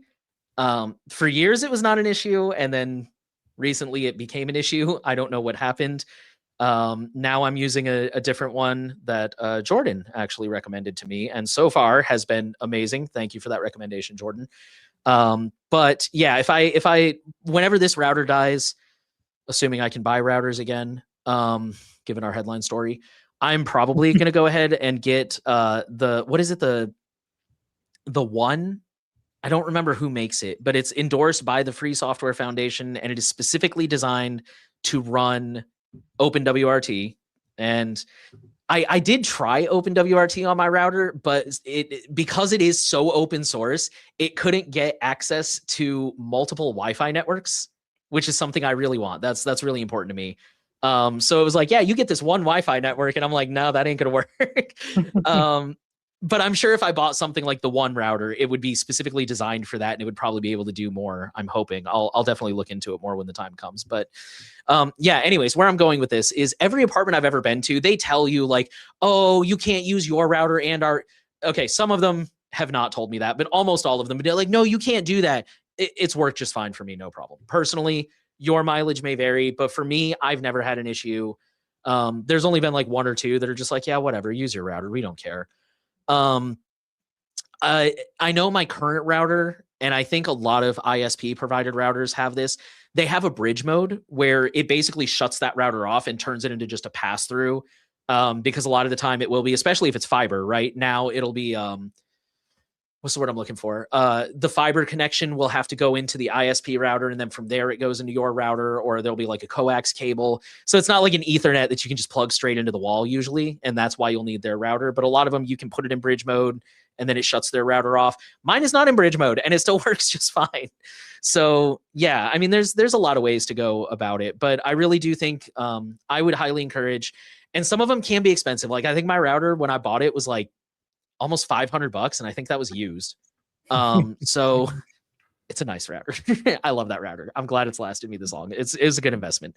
So I'm not saying you have to go buy a $500 router. There's a lot of options out there, but definitely if you're passionate about your privacy and you are a renter and you don't have complete control over your ISP and what router they give you and stuff, definitely I would recommend doing your research. Start on Privacy Guide, start with the OpenWRT, see if that'll meet your needs, and see about getting another router because it pays off. Yeah. Now we've got an IoT network, we've got a guest network, we've got our main network, we've got a built-in ad blocker, we've got ad blocking DNS. All the networks are segmented, VLANs. It's just, which is super overkill. But I'm just saying, like the possibilities are endless, man. Yeah. So, yeah.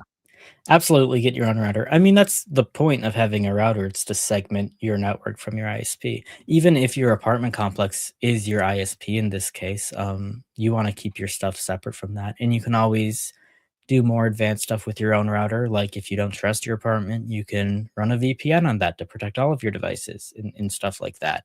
Or you just use the router to prevent other people on your apartment Wi-Fi, or maybe just other people on the internet if your apartment doesn't have proper security, which they certainly might not because they're an apartment building that knows nothing about the internet.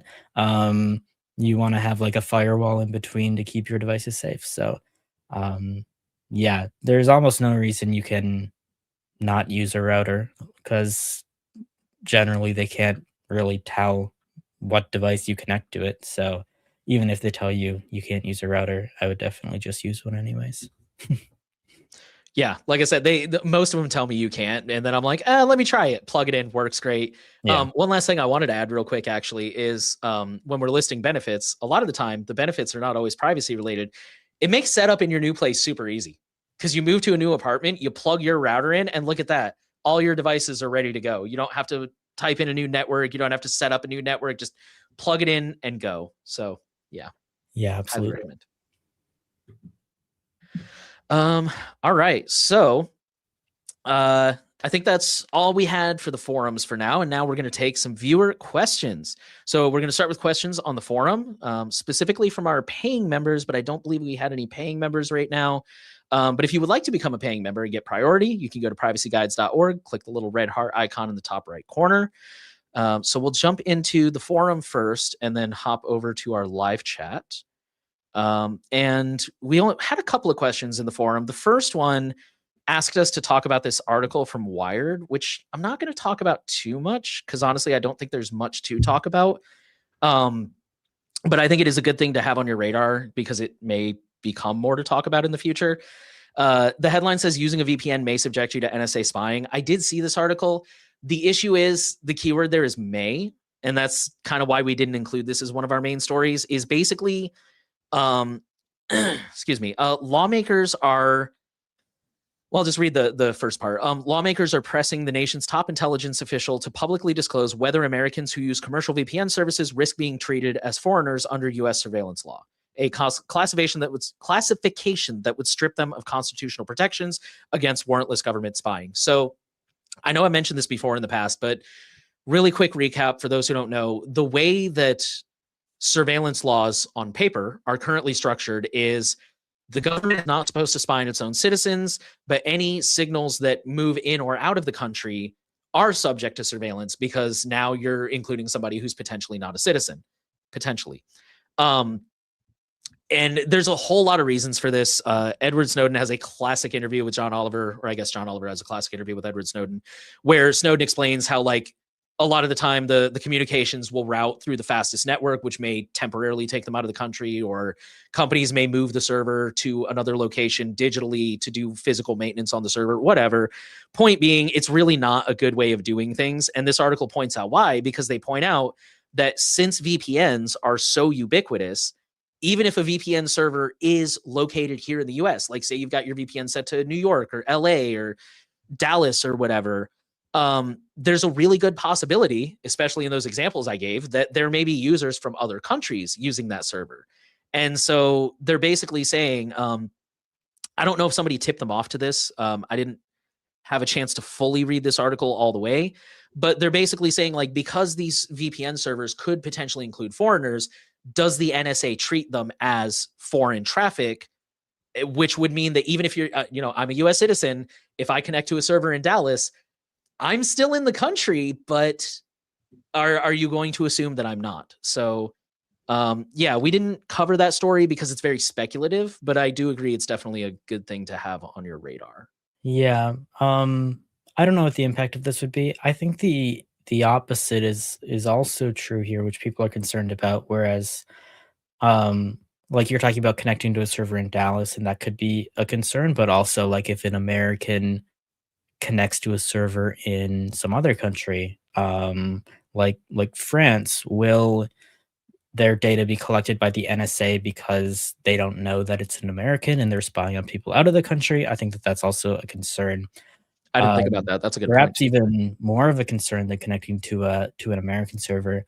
I would say that this is probably likely to be the case. Knowing the NSA, we've seen similar things happen, and it is one argument that I've seen as to why maybe you should use a US server, because if you are concerned about US surveillance, there are more restrictions on what the government can do in the US, supposedly, than what they can do outside the US, which is pretty much anything they want.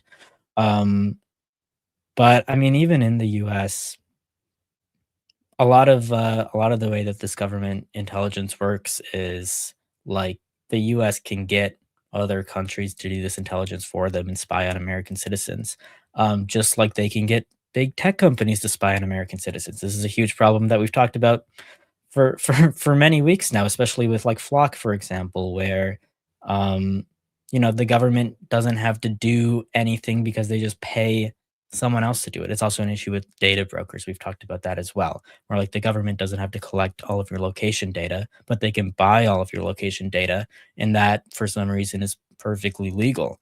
Um, so even I would say, I think I already said this, but I think that this is likely to be the case. I guess we don't know for sure, but I wouldn't be surprised if this was. But also, if it is, I'm not exactly sure how to protect yourself against it at the moment. The best thing we could do is if this is confirmed, we'd have to uh demand change and demand some restrictions on how the NSA works, which we've also been talking about for a while. And I'm not sure if that'll happen.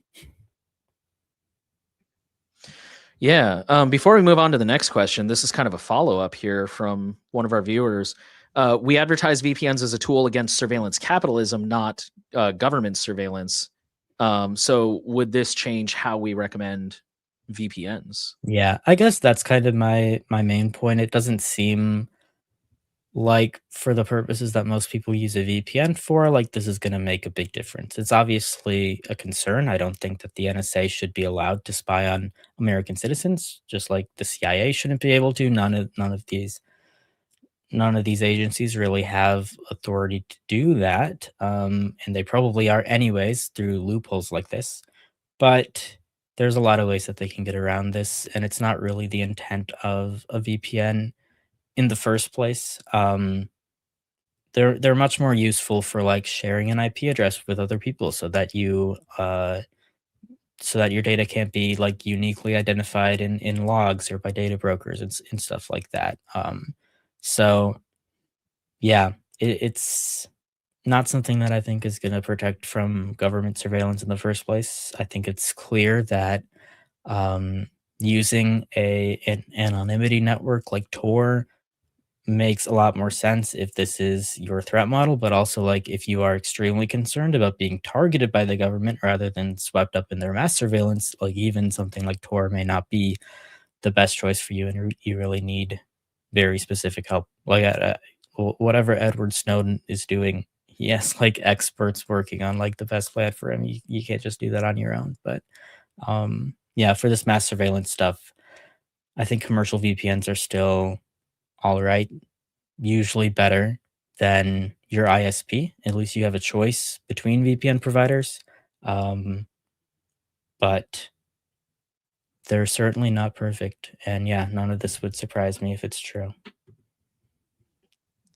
Yeah, that was kind of my same thought about the using Tor instead for government stuff. So, um, we had another question here about our outgoing team member M. Um, I think I'll leave that one to you because you would be more qualified to know what's going on behind the scenes with all that. Um, Really, there's a lot of questions here.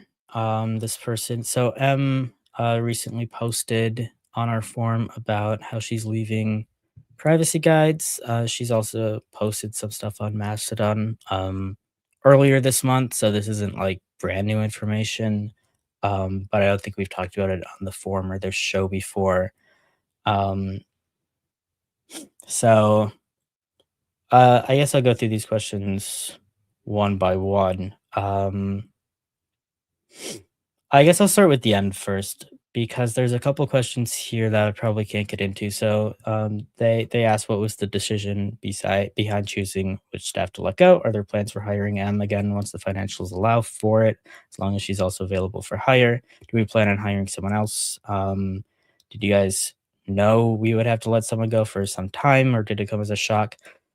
A lot of questions about specific people on our team and the contracts that we have with them. I can't really get into. It's not really my place to discuss a lot of these contract questions, and there's kind of a lot going into it. It's a very personal situation, so unfortunately, I can't really share a lot of information on that front.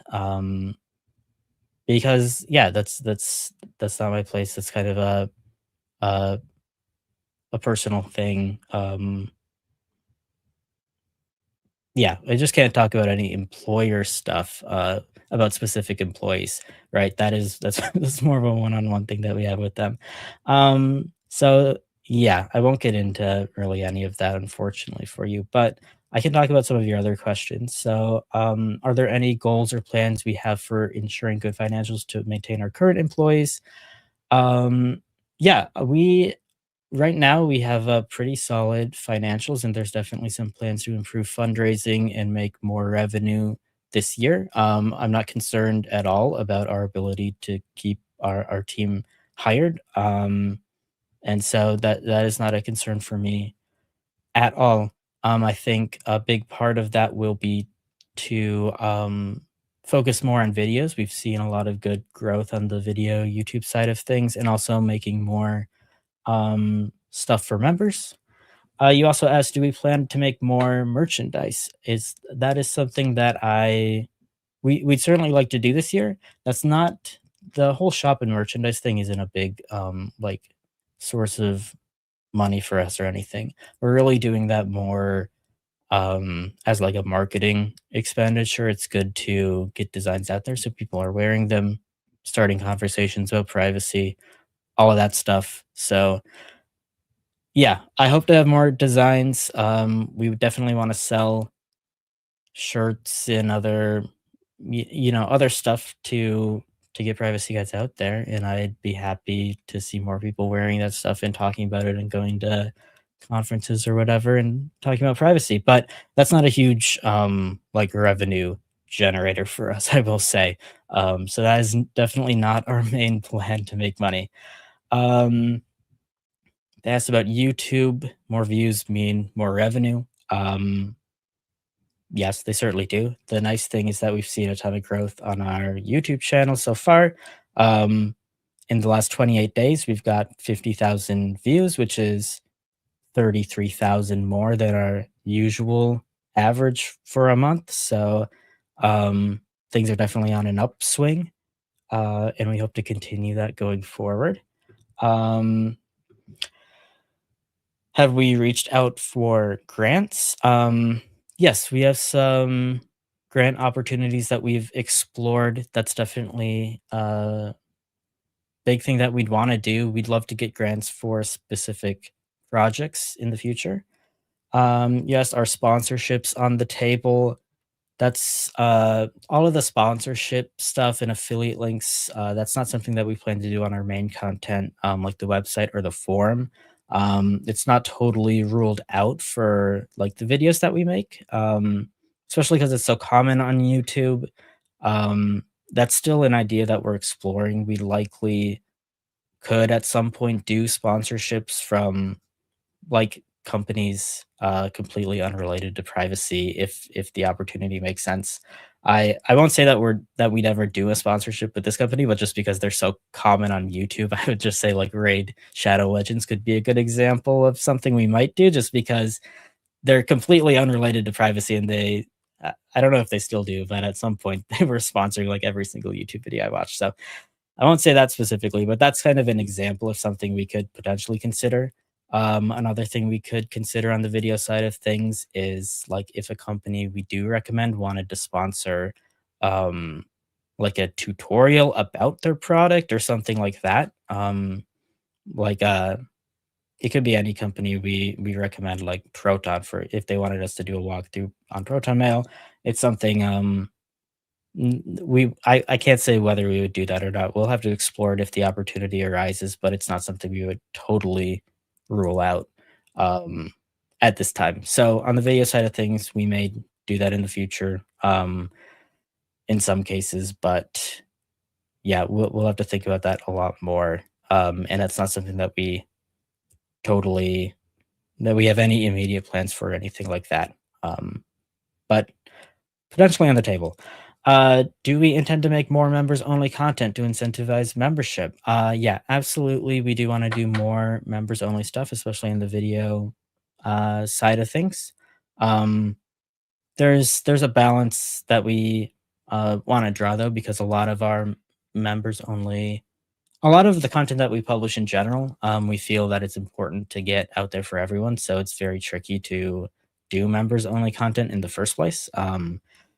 It's I'm glad we have so many members that are generous enough to kind of keep up with their subscriptions, even as we uh, haven't published a ton of like members exclusive content, only like early access to videos and stuff, just because those memberships really help us get all of this content out there and let us make things that um, everyone, hopefully everyone in the world, anyone interested in privacy benefits from.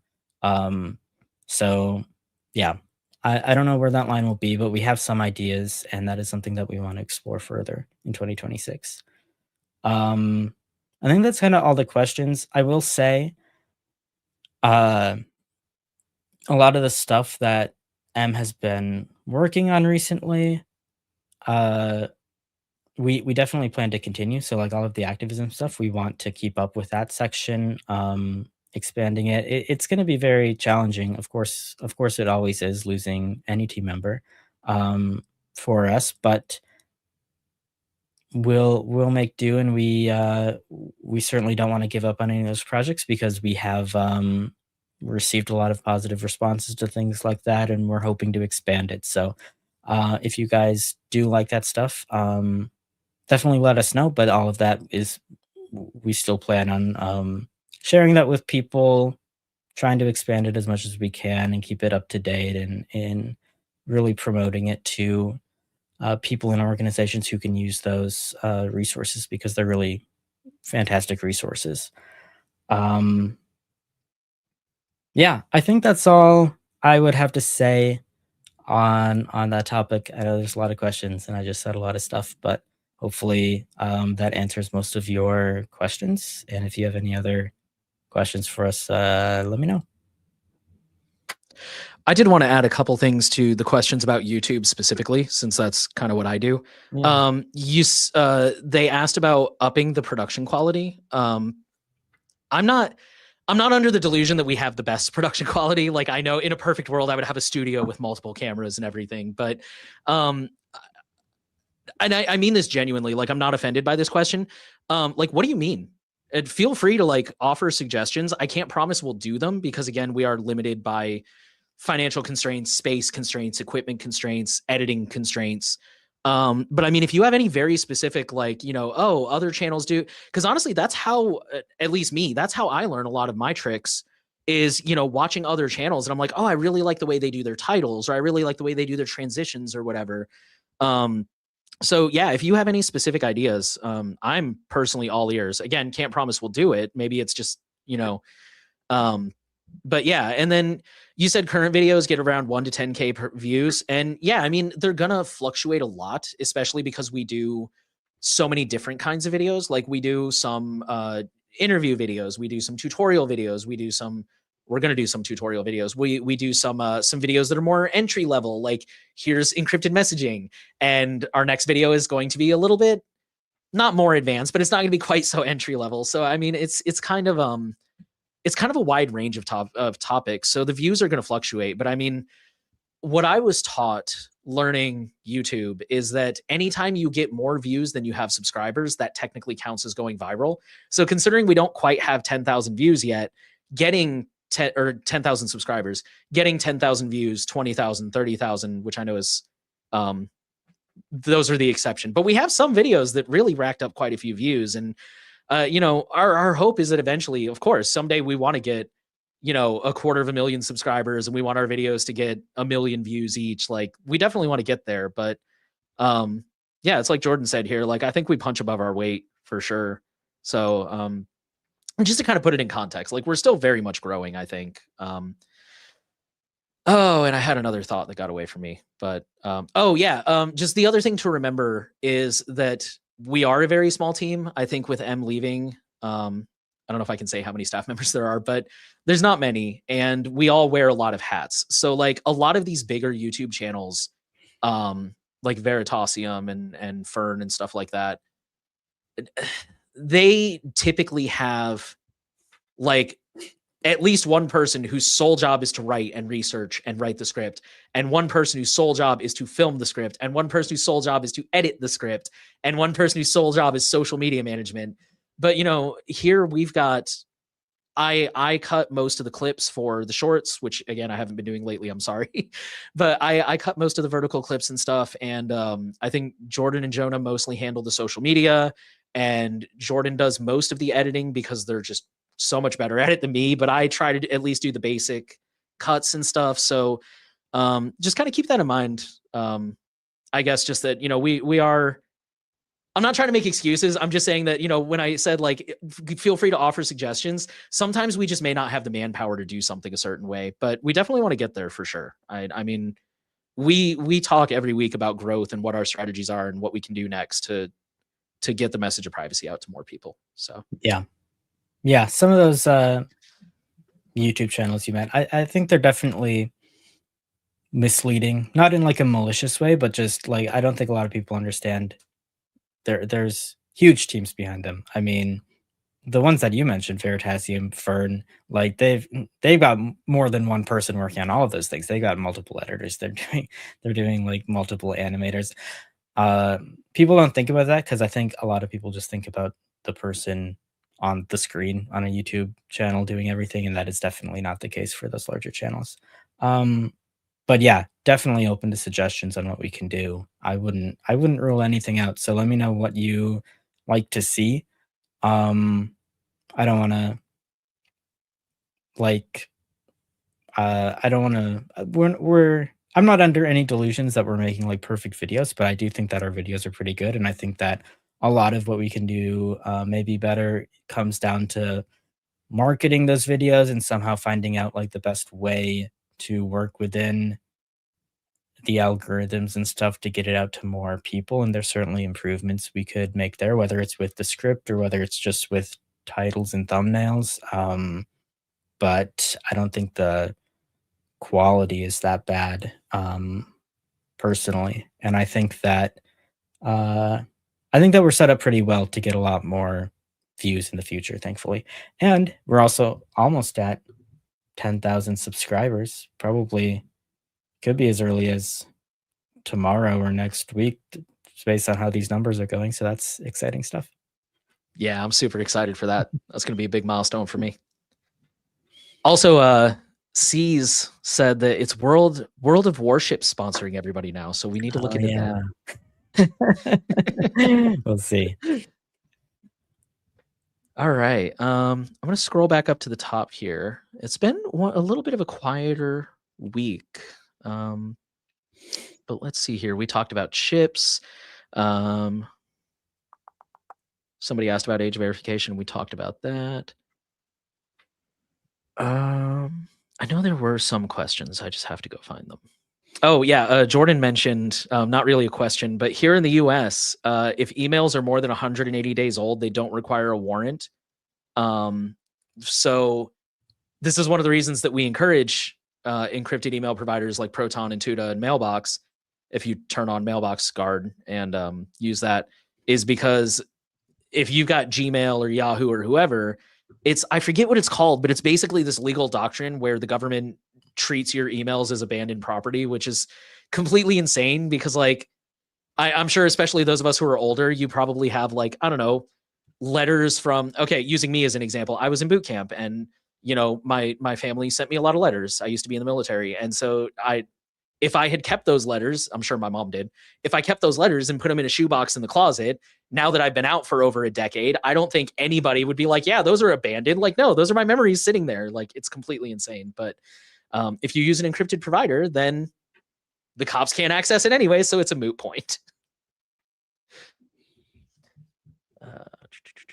Jordan asked if we saw that the FBI director's email got hacked. I did see that on social media. I didn't have a chance to read the story. I just saw it this morning, but I saw that had showed up, and I saw a lot of jokes about it. Like his password is probably cash with a dollar sign and stuff like that. But, yeah, I believe it's just his personal email, which probably.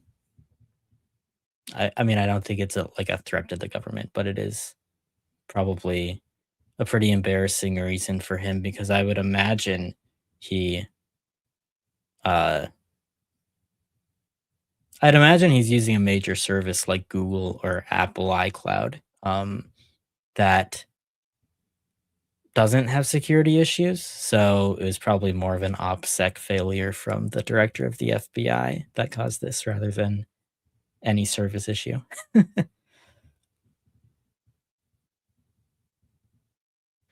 Yeah, I haven't read that article myself either, but yeah, it's doesn't look promising.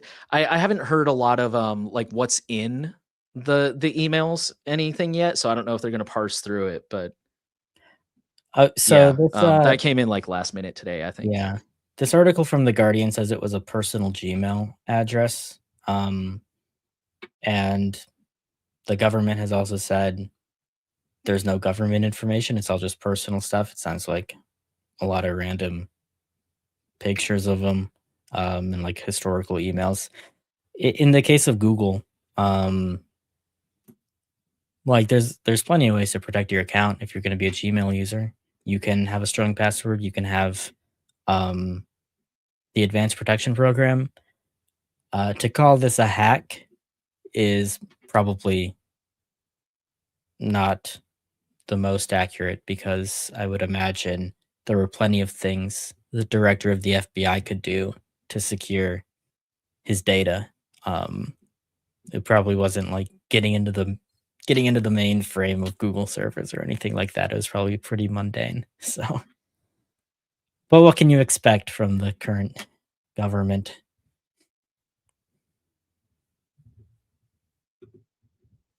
Yeah, right.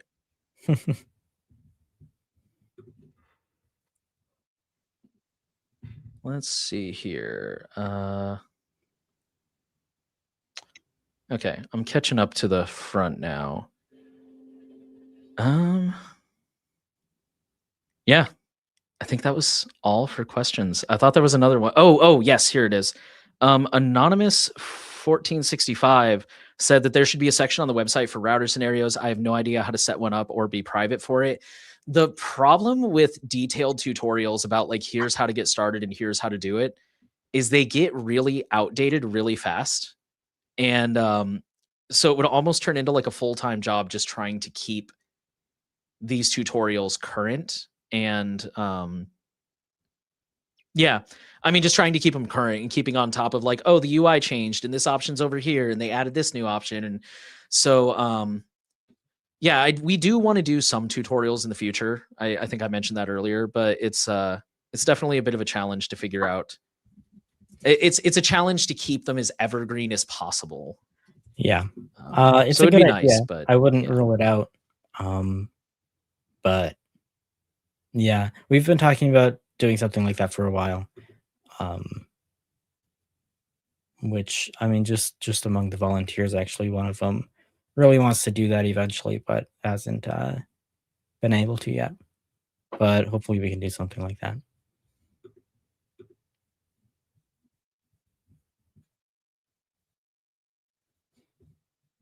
I Jordan think asked if we that's saw all the that questions that I oh, iCloud hide my email was traced back to somebody after a warrant.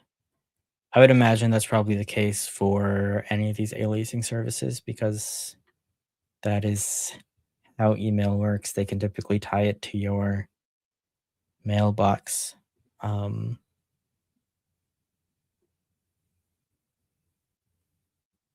yeah, not yeah, the most interesting story, I feel like, but it also involved FBI Director Kash Patel because it was regarding an email sent to his girlfriend. So a lot of Kash Patel stuff going on in the email space this week. I don't know what's up with that. it's been a busy day for him, I guess.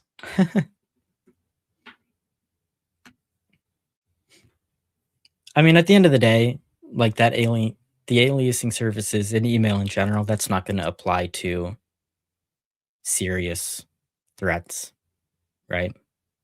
So it's more like a spam prevention Or again, kind of like the VPN thing, it's good to protect yourself against like mass surveillance or data brokers, because using a different email for every website, that is a good protection against your accounts being correlated, among other things. But you know, it's an email aliasing service. It's not like a unique identity generator for everything on the internet.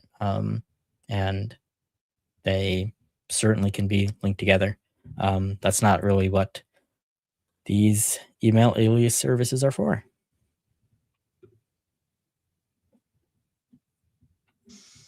Yeah, for sure. I actually did remember one more question that I skipped past. I had another tab open. Where did it go? Oh yeah. So earlier when we were talking about social media, somebody asked if there was a book on the subject, and I'm assuming you mean a book on the because we were talking about how social media is designed to be really addictive. Um, Age of Surveillance Capitalism by Shoshana Zuboff touches on this a little bit. Not so much the design of social media itself, but just like how big tech works, what their playbook is for invading your data. Um, Jaron Lanier has a book called 10 Arguments for Deleting Your Social Media Accounts Right Now. I have not read it personally, but I know that is one. And then a couple others I haven't heard of, but I found mentioned when I went looking for answers. Hooked by Nir Eyal, Addiction by Design by Natasha Schul, and The Shallows: What the Internet is Doing to Our Brains by Nicholas Carr. Again, have not read any of those, but those did come up when I searched that subject. So, because when I saw that you asked that question, I was like, I know there are some, but I'm drawing a blank. So those are what I found.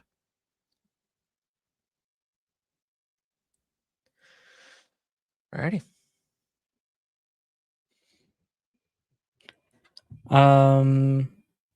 Last chance for questions in the chat, everyone. Otherwise, we'll start wrapping this up, I think. Got a bit more to share here, but